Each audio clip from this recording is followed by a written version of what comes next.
آج ہی کے دن 23 ہجری کو ایک اسلامی نظام، اسلامی حکومت اور حضور صلی اللہ علیہ وسلم کے ایک جان نثار ساتھی جو ہر موقع پر حضور صلی اللہ علیہ وسلم کے ساتھ تھے، جن کے اسلام قبول کرنے کی تمنا حضور صلی اللہ علیہ وسلم کے دل میں تھی، جن کو حضور صلی اللہ علیہ وسلم نے دعاؤں میں اللہ سے مانگا تھا کہ اللہ مجھے انہیں عنایت فرما دیجیے، وہ صحت مند، خوبرو، دراز قد، شجاعت، ہمت، بہادری کا پیکر، کہ جن کے نام سے عرب کے بڑے بڑے بہادر کانپتے تھے، اور جن کے نام سے اسلام کو اتنی ہمت اور طاقت ملی کہ جن کے اسلام لانے سے پہلے چھپ کر اور گھروں میں رہ کر اذان دی جاتی تھی اور نماز پڑھی جاتی تھی، لیکن جب انہوں نے اسلام قبول کیا، اس دن سے انہوں نے کہہ دیا کہ ہے کوئی مائی کا لال جو اس مقابلے پر میرے سامنے آئے اور ہم اپنی اذان اور اپنی نماز کو اعلانیہ طور پر عطا فرمائیں گے، اور جو جنگ بدر پہ، جو ہجرت مدینہ پہ، جو غزوہ احد پہ، جو غزوہ تبوک پہ، جو صلح حدیبیہ پہ، جو فتح مکہ پہ، ہر وقت حضور صلی اللہ علیہ وسلم کے جانثار ساتھیوں میں سے شامل ایک وہ شخص جو صاحب علم بھی تھا، جو صاحب حیثیت بھی تھا، جس کا قبیلہ، جس کا نسب حسب، جس کا بہترین عمدہ، اور جو اپنی پشت پر جا کر حضور صلی اللہ علیہ وسلم کے خاندان سے جا ملتا تھا، وہ شخص عمر بن خطاب، وہ خلیفہ دویم، خلیفہ راشد عمر بن خطاب، جن کی مسلمان ہونے کی دعا حضور صلی اللہ علیہ وسلم کے دل میں تھی، اور بخاری و مسلم کے حدیث ہیں کہ میرے بعد کوئی نبی ہوتا تو وہ عمر ہوتے۔ صاحب علم تھے، اس کے ساتھ ساتھ اتنے باہمت تھے، نہ صرف جسمانی طور پر بلکہ بے انتہا تعلیم یافتہ، بے انتہا علم رکھتے تھے، اور ممتاز حیثیت تھی جن کی، اور جن کو اللہ تعالیٰ نے بے پناہ جرت سے نوازا تھا۔ اور آج کا دن یکم محرم الحرام سن 24 ہجری شہادت کے نتیجے میں اس دنیا سے اللہ کے پاس پہنچ گئے، اور ان کا شمار ان 10 عشرہ مبشرہ اصحاب کرام میں ہوتا ہے کہ جن کو دنیا میں جنت کی بشارت دے دی تھی حضور صلی اللہ علیہ وآلہ وسلم نے، اور جن کی خشیت الہی کا یہ حالت تھی کہ ڈرتے تھے اور کانپتے تھے اور پوچھتے تھے کہ کہیں منافقین کی لسٹ میں میرا نام تو نہیں، جن کی رویت میں، جن کے دور حکومت میں مسلمانوں نے انصاف کے بول بالا ایسا دیکھا جو پھر کبھی روئے زمین نے شاید نہ دیکھا۔ آپ بھیس بدل کر ایک شہری کا علم رکھتے تھے کہ گھروں میں کیا ہو رہا ہے اور لوگ کیسے رہ رہے ہیں، اور کتنا بہترین انتظام تھا، اور کیسے کیسے آپ نے لوگوں کے جو چیزیں سسٹم مقرر کیے تھے، کون کون سی چیزیں تھیں جو عہد فاروقی میں اسٹارٹ ہوئیں، اور آپ نے اسلامی سلطنت کو اسلام کے خطہ ارض کے کون سے کونے میں پہنچا دیا تھا۔ کوئی ایسی جگہ نہیں بچی تھی کہ جہاں اسلام کا بول بالا نہ ہو۔ آپ نے قیصر و کسریٰ جو حضور صلی اللہ علیہ وسلم کی دشمنی میں شامل تھے، ان کو ایسا زمین سے پاتال میں ان کو ملیا میٹ کر دیا تھا کہ ان کا نام و نشان باقی نہیں رہا تھا۔ آپ نے شام، مصر، فلسطین، اندلس، اور جو آج کل رشین کنٹریز ہیں، جو ایسٹرن ایشین ریجن ہے، اس میں کون سی جگہ ایسی نہیں تھی جس میں آپ نے اسلام کا فتح کا جھنڈا نہ گاڑ دیا ہو، اور اس میں انتظام کے کیا کہنے تھے۔ وہ خلیفہ راشد، ان کی ڈیٹ آف برتھ پر جو ان کی شہادت کی ڈیٹ ہے اس کو لے کے ایک بہت بحث چھڑی رہتی ہے۔ کچھ لوگوں کا کہنا ہے کہ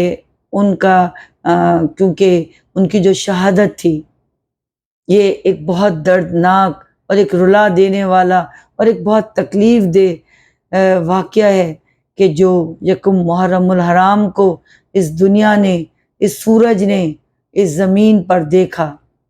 کہ ایک اسلام کا ایک جری، ایک بہادر،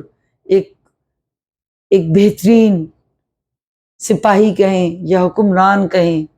یا درویش کہیں یا اس کو منتظم کہیں،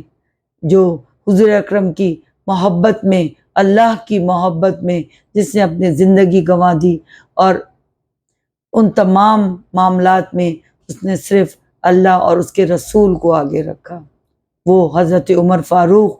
جن کو فاروق، جن کی کنیت بھی حضور اکرم صلی اللہ علیہ وسلم نے ان کو عطا فرمائی، رب و حفظ بھی۔ آپ جب 23 ہجری میں آپ نے حج کیا تو آپ نے حج کے واپسی کے اوپر زمین پر لیٹ کر اللہ سے دعا کی کہ اللہ میں اب تھک گیا ہوں، حکومت کے کام اور لوگ اور حکومت بہت بڑھ چکی ہے، اب میرے ذمے بہت سارے لوگوں کے بہت سارے کام ہیں، میں اب تھک گیا ہوں۔ اللہ تعالیٰ اب بس انہوں نے گویا اللہ تعالیٰ کے پاس جانے کو چاہا، جو کہ ایک یہاں پر ہم اس بات کو اس طرح نہیں لیں گے کہ انہوں نے موت کی طلب کی، ان کی خواہش تھی، یہ بھی ان کی خواہش تھی جو تمام تر کتب میں موجود ہے، جو صحابہ اکرام کی زندگی کی اور ان کی سیرت کی زندگی جو ان کی موجود ہے، کہ انہوں نے شہادت کی تمنا کی، انہوں نے شہادت کی تمنا کی، انہوں نے حضور اکرم صلی اللہ علیہ وسلم کے شہر میں اپنے بعد از زندگی رہنے کو انہوں نے دعا کی، اور اللہ تعالیٰ نے ان کی ان دعاؤں کو قبول فرمایا، اور اس طرح قبول فرمایا کہ ان کو خود اس بات کا احساس رہا کہ یہ سب کچھ جو ہے ان کی تمام تر خواہش اللہ تعالیٰ نے اور دعاؤں کو قبول فرما لیا، اور اس دنیا فانی سے وہ اس طریقے سے رخصت ہوئے کہ جب ان کی تمام تر دعائیں قبول ہو چکی تھیں، اور انہوں نے خود کہا کہ اللہ تعالیٰ نے میری تمام تر دعاؤں کو قبول کیا۔ اور ابن کثیر متوفی 747 ہجری میں لکھتے ہیں کہ جب حضرت عمر فاروق بدھ 26 ذی الحجہ کو صبح کی نماز پڑھا رہے تھے تو ابو لولو فیروز نے 2 دھاری خنجر سے آپ پر حملہ کیا، اور وہ خنجر نہ صرف 2 دھاری تھا بلکہ وہ زہر میں بجھا ہوا خنجر تھا، اور ابو لولو فیروز وہ تھا، ایک مجوسی تھا اور عیسائی تھا، اور وہ حضرت مغیرہ بن شیبہ کے پاس ان کا جو تھا وہ ان کا غلام تھا، اور کچھ دن قبل وہ حضرت عمر کے پاس آیا، اور حضرت عمر نے ایک قانون بنا رکھا تھا کہ کوئی بھی غیر مسلم جو ہے اس کو مدینہ میں نہ آنے دیا جائے۔ تو حضرت مغیرہ بن شیبہ نے حضرت عمر رضی اللہ تعالیٰ عنہ سے اجازت طلب کی اور کہا کہ یہ بہت ہی زیادہ دستکار ہے، بہت ہنرمند ہے، اور اس کو بہت ہنر جو ہیں یہ ان کا مطلب اس میں ماہر ہے، تو آپ نے اجازت دے دی۔ کچھ دنوں کے بعد وہ حضرت عمر کے پاس تشریف لایا، فریاد لے کر کہ آیا اور عرض کیا کہ امیر المومنین، مجھے جو میرے آقا جن کے پاس وہ حضرت مغیرہ کے پاس وہ غلام تھا کہ مجھے بہت کم اجرت دیتے ہیں، اور مجھ سے مطلب بہت زیادہ انہوں نے، کیونکہ جو غلام ہوتے تھے ان کو جو آقا ان کے ہوتے تھے ان سے کہتے تھے کہ ہمیں اتنا آپ ٹیکس دیں یا خراج دیں. اس زمانے میں خراج کہا جاتا تھا. تو اس نے آ کر شکایت کی کہ وہ مجھ سے بہت زیادہ خراج وصول کرتے ہیں. تو حضرت عمر نے پوچھا کتنا؟ تو اس نے جو بتایا تو وہ انہوں نے کہا کہ یہ تو بہت کم ہے، اور تم تو بہت اچھے صنعت کار ہو، بہت اچھے ہنر مند ہو، اور تمہیں تو بہت اچھی ہنر آتے ہیں، تمہاری تو کمائی بہت اچھی ہے، اس کے مقابلے میں تو یہ کچھ زیادہ نہیں، تمہیں تو اس سے زیادہ انہیں دینا چاہیے اور ان کو اس سے زیادہ طلب کرنا چاہیے. اور آپ نے ایک تو وہ بہت غضبناک ہو گیا دل ہی دل میں. تو حضرت عمر نے ایک اور بات اس سے کہی کہ تم میرے لیے ایک ایسی چکی بنا دو، ہوا کی چکی، کہ جو آٹا پیسنے کے کام آئے. تو اس نے کہا کہ میں آپ کے لیے ایک ایسی چکی بناؤں گا کہ جو مشرق و مغرب میں ہمیشہ یاد رہے گی، جو رہتی دنیا تک لوگوں کو یاد رہے گی. تو ان کے جانے کے بعد مجلس میں جو لوگ بیٹھے ہوئے تھے، حضرت عمر نے کہا کہ یہ مجھے قتل کرنے کی دھمکی دے کر گیا، لیکن آپ نے کوئی اس کے اوپر عمل نہیں کیا اپنی حفاظت کے اوپر. اور آپ حسب معمول 23 ہجری، کچھ لوگوں کا کہنا ہے کہ 26 ذی القعدہ، اور کچھ لوگوں کا کہنا ہے کہ 27 ذی القعدہ وہ دن تھا کہ آپ فجر کی نماز پڑھانے کے لیے مسجد تشریف لے گئے، اور فجر کی نماز میں آپ صفوں کو ٹھیک کرواتے تھے اور بہت اس بات کا خیال رکھتے تھے، کیونکہ حضور اکرم صلی اللہ علیہ وسلم کی حدیث ہے بخاری میں کہ تم اپنی جب نماز پڑھا کرو تو صفوں کو سیدھا رکھو، صفوں کو ترتیب وار رکھو، اور صفوں میں جو جتنا فرق حضور صلی اللہ علیہ وسلم نے بتایا کہ جتنا فاصلہ رہنا چاہیے اس سے زیادہ یا اس سے کم نہ رکھو، اور اسٹریٹ اور ایک اچھی رو میں ایک منظم طریقے سے عبادت کرو. تو حضرت عمر اس بات کا بہت خیال رکھا کرتے تھے. تو فجر کی نماز میں سن 23 ہجری میں حج کے بعد جب آپ نے دعا فرما لی تھی اللہ تعالیٰ سے، اس کے کچھ ہی دنوں کے بعد کا یہ واقعہ ہے. تو یہ ابو لولو فیروز جو تھا وہ تو عیسائی تھا، وہ تو نماز نہیں پڑھتا تھا. تو وہ اپنے پر چادر وغیرہ ڈھک کے اور خنجر چھپا کے اور پہلی صف میں آ کر کھڑا ہو گیا. اور جو ہی آپ نے اللہ اکبر کہا تو اس نے تیزی سے آپ کے اوپر خنجر کے وار کیے، جو کہ زہر آلود بھی تھا. کہتے ہیں کہ اس نے کوئی کہتا ہے 13 وار کیے، 12 وار کیے، کافی وار اس نے کیے. اس کے بعد حضرت عمر گر پڑے، اور حضرت عبداللہ بن عوف نے جو تھی وہ نماز، فجر کی نماز جو اس کو مکمل کروایا حضرت عبد الرحمن بن عوف نے. تو کیونکہ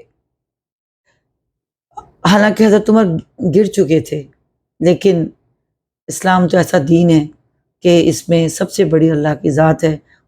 اور اللہ نے ہمیشہ نماز کو مقدم قرار دیا ہے ہر چیز سے زیادہ. تو اس وقت بھی انہوں نے نماز پوری کروائی. اور آگے کی صف کے لوگوں کو تو اندازہ تھا، لیکن پچھلی صفوں میں لوگوں کو اندازہ بھی نہیں تھا کہ کیا ہوا، کیونکہ اللہ اکبر تو حضرت عمر نے کہہ دیا تھا. اس کے بعد لیکن ایک بات کی کہ فجر کی نماز میں بڑی طویل صورتیں پڑھا کرتے تھے. تو اس وقت حضرت عبد الرحمن بن عوف نے بہت مختصر صورتیں جو پڑھوائیں، اور فجر کی نماز جو ہی ختم ہوئی تو انہوں نے پوچھا حضرت عمر نے کہ مجھ پر کس نے وار کیا ہے. تو وہ لوگ اس کو دیکھ چکے تھے، اور وہ اس وقت انتہائی تیزی سے پہلی صف کے اندر اس نے کافی لوگوں پر وار کیے، اور تقریباً 13 لوگ پہلی صف کے زخمی ہوئے، اور 6 لوگ جن میں شہادت پائی اسی وقت. اور وہ کچھ صحابہ اکرام نے اس کو پکڑنے کی کوشش کی، اور ایک صحابی نے اس کو عراقی صحابی ان کو کہا جاتا ہے، وہ عراق سے تشریف لائے تھے، اس کے اوپر چادر یا کمبل ڈال کے اس کو قید کر لیا جیسے. لیکن اس نے دیکھا تو اس کو پتا تھا کہ اب اس کا انجام کیا ہونے والا ہے. تو اس نے فوراً ہی اس نے وہ خنجر اپنے آپ کو خنجر سے مار کے ختم کر لیا. اور حضرت عمر جو تھے وہ بہت شدت تکلیف سے جو تھے ان کو گھر لے جایا گیا، اور آپ پر بے ہوشی طاری رہی. یعنی کہ یہ 26 یا 27 سن 23 ہجری اور ذی القعدہ کی بات ہے. یعنی نئی ہجری، نیا سال شروع ہونے میں، محرم الحرام شروع ہونے میں 3 دن یا 4 دن باقی تھے. تو اسلام کا یہ جری بہادر، خوبصورت، دراز قد، حضور پاک صلی اللہ علیہ وسلم کے بہت زیادہ محبوب پسندیدہ عشرہ مبشرہ میں سے موجود، جن کو جنت کی بشارت مل چکی تھی، وہ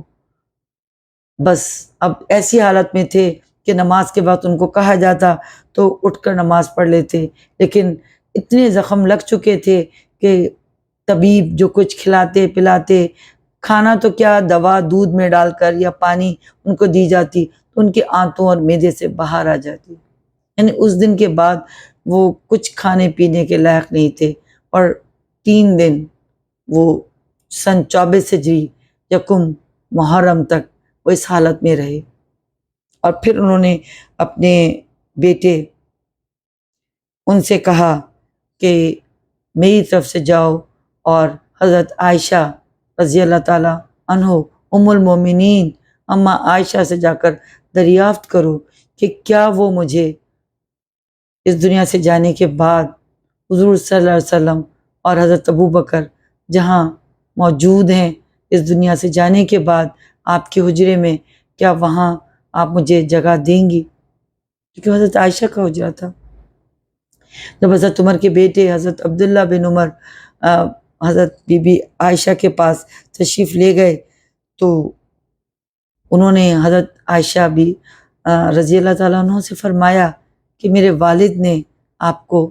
یہ درخواست بھجوائی ہے، اور انہوں نے کہا تھا کہ یہ نہ کہنا کہ امیر المومنین نے یہ درخواست بھیجی ہے، کہا عمر بن خطاب نے یہ درخواست کی ہے۔ تو آپ رو رہی تھیں، حضرت عائشہ بی بی اماں عائشہ رو رہی تھی اس وقت، اور انہوں نے وہ جگہ کہا کہ یہ جگہ میں نے اپنے لیے رکھی، کیونکہ ان کے شوہر حضور اکرم صلی اللہ علیہ وآلہ وسلم دنیا کے بہترین شوہر، اور ان کے والد حضرت ابو بکر صدیق دونوں وہاں مدفون تھے، تو انہوں نے کہا کہ یہ جگہ تو میں نے اپنے لیے رکھی ہے، لیکن میں عمر بن خطاب کو اتنی زیادہ میں فوقیت دیتی ہوں کہ میں اپنی جگہ ان کو بخوشی دوں گی۔ حضرت ان کے بیٹے حضرت عبداللہ بن عمر واپس تشریف لے گئے اپنے والد کی طرف، اور ان کو بتایا، انہوں نے پوچھا کہ کیا کہا ام المومنین حضرت عائشہ رضی اللہ تعالیٰ عنہ نے؟ انہوں نے کہا کہ والد محترم، بابا جان، ابو، انہوں نے اجازت دے دی ہے۔ آپ نے فرمایا، اے اللہ، تو نے میری اس آخری خواہش کو بھی قبول فرمایا، ایک تو نے مجھے شہادت دی، ظاہر ہے یہ قاتلانہ حملہ جو تھا اس سے تو وہ تاب جانبر نہ ہو سکے نا، 3 دن جو رہے تو وہ اس حالت میں رہے، اس کیفیت میں رہے، اور اسی زخموں کی بنیاد پر وہ ان کی وجہ بنی اس دنیا سے جانے کی۔ تو عالم شہادت میں یکم محرم الحرام کو اس وقت ان کی تدفین عمل میں آ چکی تھی، اور اللہ تعالیٰ نے ان کی ساری دعائیں قبول فرمائیں، اور حضور اکرم صلی اللہ علیہ وسلم کی ان کو اس دنیا سے جانے کے بعد بھی ان کا ساتھ نصیب فرمایا اور شہادت نصیب فرمائی، اور وہ چاہتے تھے کہ وہ کسی مسلمان کے ہاتھوں شہید نہ ہوں، یہ چیز بھی اللہ تعالیٰ نے قبول فرمائی، اور ان تمام باتوں کا علم ان کو اپنی زندگی میں ہو گیا تھا۔ تو انہوں نے بہت اللہ کا شکر ادا کیا کہ اے میرے رب، آپ نے میری تمام خواہشات کو قبول فرمایا، میں آپ کو بہت شکر گزار ہوں۔ اس دنیا سے چلے گئے، جو کہ ہر کسی کو جانا ہے۔ تو یہ دن آج یکم محرم الحرام حضرت عمر فاروق رضی اللہ تعالیٰ عنہ کی شہادت اور تدفین کا دن ہے، لہٰذا بہت سے لوگ جو ڈیٹس کے اوپر کہتے ہیں کہ نہیں، کہ ان کی ڈیٹ 26 یا 27 ذی الحجہ تھی، ہاں 26 اور 27 ذی الحجہ کو ان کے اوپر قاتلانہ حملہ ہوا تھا، اور اس حملے میں وہ جانبر نہ ہو سکے، اور وہ 23 ہجری تھی، اور 3 دن یا 4 دن 24 ہجری اور محرم الحرام کے آغاز میں رہ گئے تھے، لیکن یہ دن انہوں نے سانس لیتے ہوئے گزارے اس دنیا میں، حالانکہ وہ موت اور زیست کی کشمکش میں تھے اس قاتلانہ حملے کی وجہ سے، جو 2 دھاری خنجر ان کی پشت کے اوپر حالت نماز میں، کیونکہ عمر بن خطاب کو کوئی سینے پہ وار نہیں کر سکتا تھا۔ عمر بن خطاب کو کوئی عام حالت میں ان سے مقابلہ کرنے کی نہ ہمت رکھتا تھا اور نہ جرت رکھتا تھا۔ یہ نماز کی حالت میں اور پیٹھ پیچھے اور زہر میں بجھے ہوئے خنجر اور نیزے سے بے تحاشا وار کر کے کہ ان کی زندگی کا بالکل کوئی شک و شبہ باقی نہ رہے، اتنے وار کر کے، تو وہ انسان جس کو اللہ نے چنا اس بدبختی کے لیے، ابو لولو فیروز مجوسی، تو اس نے اپنا کام کر دکھایا، اور آپ کو اللہ تعالیٰ نے محرم الحرام اس دنیا سے شہادت کی موت، اور یا شہید تو ہمیشہ زندہ رہتے ہیں، مجھے موت کا لفظ نہیں اختیار کرنا چاہیے، کیونکہ قرآن کریم میں ہے کہ تم لوگ نہیں جانتے کہ شہید جو ہیں وہ زندہ ہیں، اور تم لوگ اس بات کو نہیں سمجھ سکتے۔ تو آپ نے اس عظیم المرتبت ماہ جو کہ محرم الحرام، جو کہ 4 حرمت والے مہینوں میں بھی ٹاپ آف دا لسٹ ہے، سب سے زیادہ حرمت والا مہینہ ہے، اللہ تعالیٰ نے اس کی ابتدا حضرت عمر فاروق کی شہادت سے کی، اور تمام تر اس کے ریفرنسز موجود ہیں۔ علامہ شبلی نعمانی لکھتے ہیں کہ حضرت عمر کا 3 دن بعد انتقال ہوا، اور محرم کی 1 تاریخ ہفتے کے دن مدفون ہوئے، اور نماز جنازہ حضرت صہیب نے پڑھائی۔ حضرت عبد الرحمن بن عوف، حضرت علی رضی اللہ تعالیٰ عنہ کرم اللہ وجہ، حضرت عثمان غنی،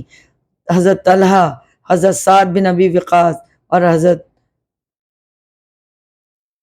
نے انہیں قبر میں اتارا، اور وہ آفتاب عالم خاک میں چلا گیا، چھپ گیا۔ الفاروق صفحہ نمبر 173۔ اور ایک مصنف نے لکھا کہ قاتل کا خنجر سینہ عمر میں نہیں، قلب کائنات میں پیوست ہو گیا۔ حضرت بخاری